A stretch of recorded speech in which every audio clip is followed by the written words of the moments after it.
First up is Senator Grove from the Majority Leader's desk. Thank you, Mr. President. Colleagues, today I want to introduce to you Paris Hilton, along with her staff, from her nonprofit 1111 Media Impact and survivors of the troubled teen industry. Paris Hilton is the CEO of 1111 Media Impact and has made it her mission to empower survivors in the troubled teen industry, as she has used her global platform to bring awareness to create initiatives to support victims. Paris's documentary, This is Paris, is a must-watch. It's been viewed over 79 million times, and it goes through the physical, psychological, and abuse experienced by a teenager in these numerous residential treatment facilities in the troubled teen industry. Her advocacy has resulted in public awareness in the troubled teen industry. She's given a voice. She's used her celebrity status to highlight this industry. It started about 3 years ago. She told her story, which was very traumatic and hard to tell the first time. And then just last week, she went to Jamaica to rescue and highlight some things that were going on at a facility in Jamaica where one California boy, there were other boys, but one California boy was being abused. After she highlighted that story just last week, individuals that were running that facility were arrested and prosecuted for child abuse. She is spotlighting and using her glam power, I guess you would call it, to highlight this industry and to bring awareness to the troubled teen industry and the horrific things that happen in these institutions. She's a champion for children. Please help me welcome Paris Hilton.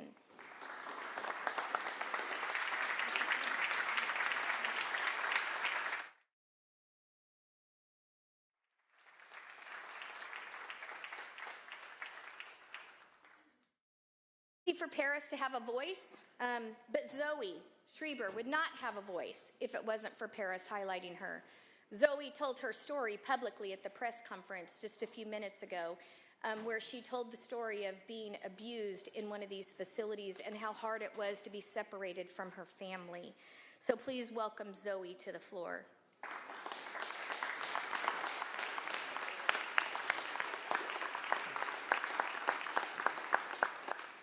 Also, we have Chelsea here, who is a member, an attorney, a law attorney, who has represented over 25,000 youth in Sacramento, the Placer County area, and Los Angeles, defending them against atrocities that take place against them. So please welcome, Chelsea. Chelsea's a survivor. I'm sorry, I really botched that one. Chelsea is also a survivor. Luciana. Oh. Someday. We're speaking prophetically into her life that she's going to be an advocate and a lawyer for these teens. But these are survivors, colleagues, that really have a story to tell. If you haven't watched This is Paris, it's a YouTube documentary. You should. And it is really just eye-telling what happens in our state and across this nation. So please welcome our guest.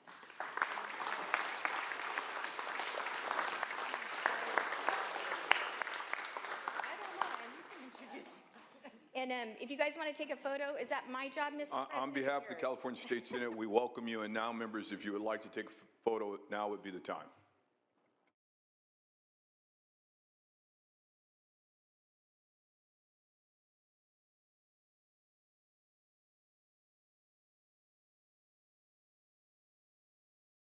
Thank you, Madam Chair. Good afternoon, colleagues. And Madam Chair, today I'm here to present SB 1043, the Accountability in Children's Treatment Bill, which would create more transparency surrounding the use of restraints and seclusion rooms in short-term residential therapeutic programs, also known as STRTPs.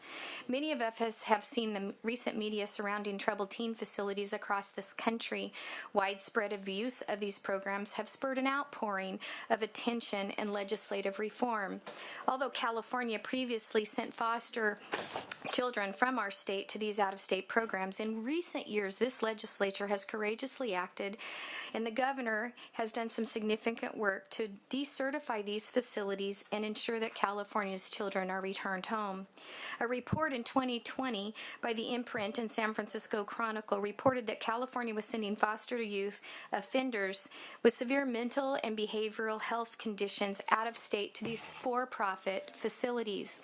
As many of these facilities, such as one that Paris Hilton was sent to at the age of 17, children were physically, mentally, and sexually abused by staff. In response to the reports of abuse, Assembly Bill 808 by Assemblymember Stone, which was later introduced in a budget trailer bill of AB 153, banned the placement of children in these out-of-state residential facilities and ordered that all of these teens be returned to their home by 2023, their home state, I should say. Additionally, Governor Newsom allocated $8 million to bring them home and provide proper placement. Many of our foster youth who were returned to California were placed in these STRTPs, which are licensed by the state of California Department of Social Services.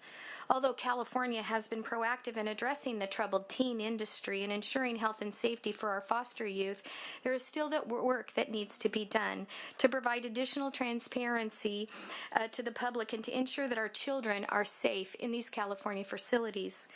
The increased use of STRTPs began in 2015 when Assemblymember Stone passed AB 403, which made the transition of the use of these group homes for our children in foster care to be used for these short-term residential treatment facilities. The goal was to increase the number of children placed within our foster families to reserve the STRTP placements as an option for those who needed a higher level of care. This bill was a monumental step in the right direction and was the beginning of a much larger change for our foster care system. STRTPs serve children and young adults who need increased levels of care, and these treatment facilities have the ability to use restraints and seclusion rooms in the facility if they believe that this individual is a particular danger to themselves or others. STRTPs are required to report all restraint and seclusion use to the Department of Social Services. The department is then required to put this information online and make it available to the public. However, due to the budgetary constraints, and this information has never been provided to the public or the legislature. When researching this issue to champion children, we set aside 1/3 of our legislation to be able to champion children and be a voice for the voiceless. We asked the department to provide us with the information requesting the information of use on restraint and seclusion rooms. We waited 4 months, continuously asking, and we still have been unsuccessful in getting this information. Some of California's most vulnerable children are housed in STRTPs, including foster youth who have been previously sexually exploited. Knowing what these children have experienced, we must require the highest level of transparency and accountability and care for our vulnerable population. SB 1043 is a simple transparency measure which would require the DSS to create a dashboard by January 2026 that displays the data on use of restraints and seclusion rooms for STRTPs. This data will include the number of incidents and the restraints and seclusions that were used, the duration of time, and if there were any injuries or deaths, along with any other necessary data. Currently, STRTPs are required to provide and debrief patients at the time the restraints or seclusions are used.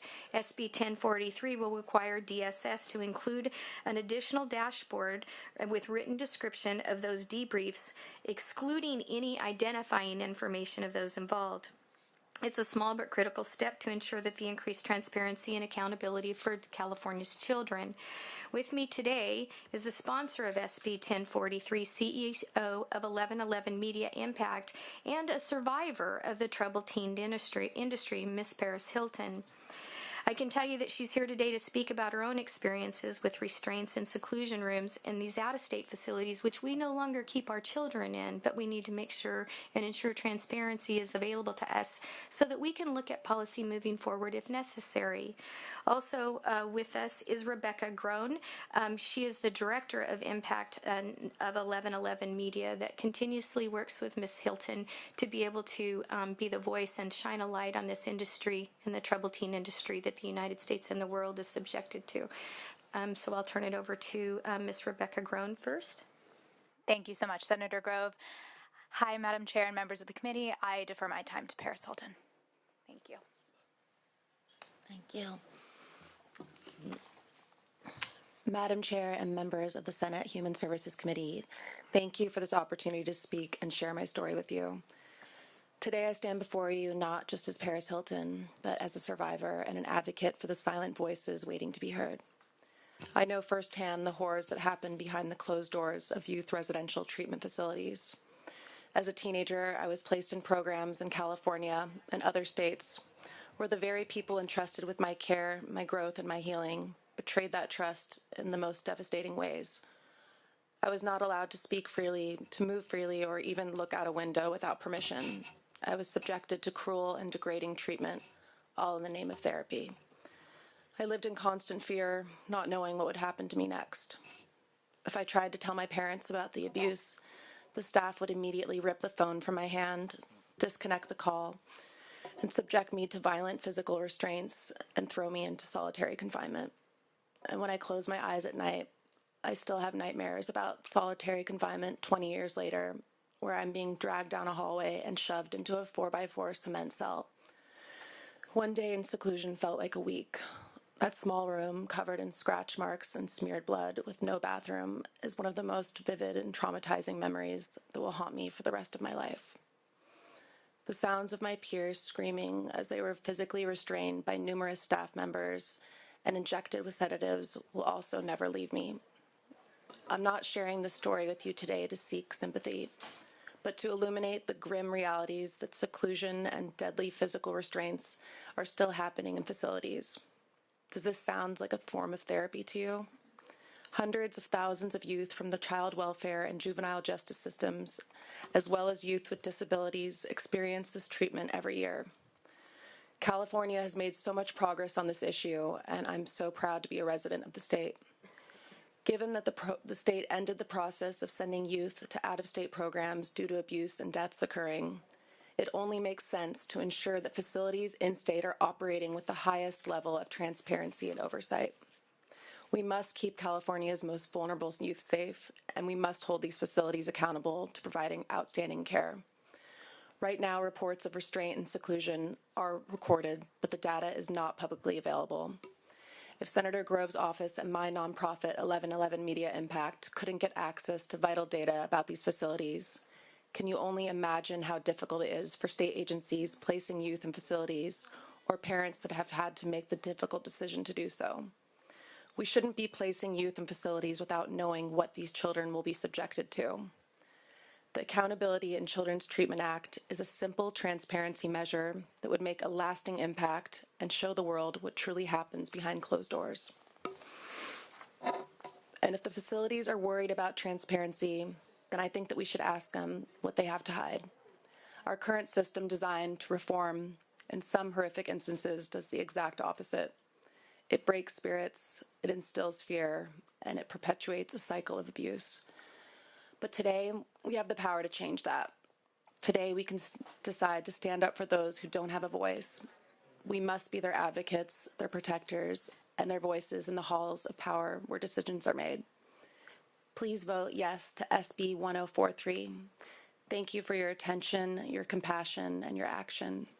Together, we can make sure the horrors of yesterday do not become the realities of tomorrow. Together, we can give these children what they truly deserve: safety, care, and a bright future. Thank you. Thank you, Ms. Hilton, for sharing your story. We are now going to be turning it over to the public for their comments. Any members of the public wishing to address the committee today for support, your name, organization, and your position only, please come up to the microphone. John Drebinger with the Steinberg Institute in support. Thank you. Zoe Schreiber, a troubled teen survivor and advocate in strong support. Avital Van Leeuwen, survivor of institutional child abuse at Alpine Academy, funded by Los Angeles Unified School District. Strong support of this bill. Chelsea Filer, CEO of the Institutional Child Abuse Prevention and Advocacy Network. I strongly support this bill. Thank you. Natalie Wills, survivor of institutional child abuse, run away at a very young age to hide from this big abusive industry. Please vote yes on SB 1043. Thank you. Aviva Kirsten, survivor of group home abuse. I support this bill. I'm also an advocate of disability rights. Thank you. Ashley Thompson, advocate, the Valkyrie Network, and I support 1043. Carly Kane, Valkyrie Network from Bakersfield, California, and I strongly support this bill. Michael Mendoza, children's rights advocate and strong support. Thank you. Nelson Diaz, I support SB 1043. Thank you. Christine Diaz, Bakersfield, in support of SB 1043. Thank you. Thank you. All right, we will now move forward to witnesses in opposition of this bill. Please come forward if we have any opposition. Bring them in. No, we still have support. Oh, we still have support? Okay. We will hear from the support.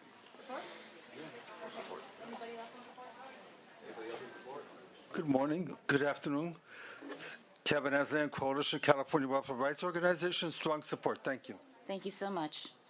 We'll give it a minute to make sure we're hearing from everybody. Good? Okay. Now we'll move forward with witnesses in opposition. Any witnesses in opposition that would like to address the committee today? Okay. Seeing none, we'll move to members of the public wishing to express their opposition to this bill. Please come to the microphone with your name, organization, and your position only, please. Okay. Hearing and seeing none, we'll bring the conversation back to the committee. Senator Ochoa Bogue, would you like to have any comments or questions? Just would like to, thank Senator Grove for bringing this bill forward. I want to thank Ms. Barris Hilton for shedding light on this issue and the needs that we need to literally oversee within our state. So thank you both and the team for being here today, for bringing that forward. So glad to support the bill, and we'll move the bill when the time is appropriate. Since we're still in subcommittee, we will continue to have conversations, but I do want to thank you for being here. I know how courageous it is to bring forward a story of survival. I understand that this is a bill that was a long time coming, and Senator Grove has been a champion for bills that are common sense and really speak to family and some of our most vulnerable, our children, and victimization of women and girls. And so I would not expect anything less from Senator Grove in terms of what she brings to the floor. There's no opposition to this bill. I would wonder who would come to oppose this bill, because I think the nature, the intent of what you're bringing forward, Senator Grove, is really awareness, but also accountability. And so oftentimes we as parents, we believe we're doing the best for our kids, but there's also an acknowledgement that when we make those decisions, perhaps they are more harmful, more traumatic than what we intend. But without having our survivors come out and speak out, without having that accountability, it makes it very difficult for us to change the system.